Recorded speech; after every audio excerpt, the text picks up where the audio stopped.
Hello mga ka-GM. Ito mayroon naman akong gustong ma-share sa inyo, no. Isa itong Hyundai Tucson, yan. Bali tinanggal natin yung yung kanyang gulong yan, no. Hyundai Tucson siya. Tapos tinanggal natin yung mga gulong. Papalitan natin ng 4 na gulong yan mga ka-GM. Tapos ngayon, i-share ko sa inyo kung paano i-adjust yung kanyang parking brake, no. Kasi ito yung mga ganito, yung kanyang parking brake lever ay masyado nang mataas mga ka-GM. Bali hindi na siya kumakapit kahit sagad mo na sa taas, hindi na siya kumakapit. Ngayon para may adjust natin siya, tinanggal natin yung gulong. Ito makikita nyo to yung kanyang cover, no, sa kanyang pag-adjust sa parking brake dito. Tatanggalin lang natin yung rubber na yan mga ka-GM kasi mayroong butas sa loob yan. Tapos makikita nyo ito yung kanyang parking brake cable yan. So tatanggalin lang natin ito. Tapos pagkatanggal natin ng rubber mga ka-GM, yan, masisilip nyo yung kanyang dyan, yung parang gear na maliit, yun yung gear na yun. Gagamit lang tayo ng flat screw, no. Ito yung gagamitin natin, flat screw.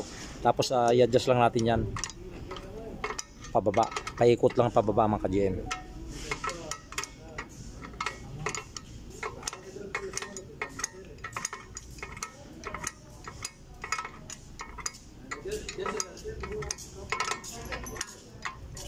Yan siya. Pag naikot na natin siya pababa, tapos titignan natin dito. Yan, no? Tapos parang kumakapit na siya, no? Kulang pa. Adjust pa natin ng konti. Ayun. Kitang-kita natin yung kanyang pinaka-spline dito. Yung parang adjuster niya. Yan. So ayan mga ka-GM, oh. Hindi natin mapihit ng kamay, no.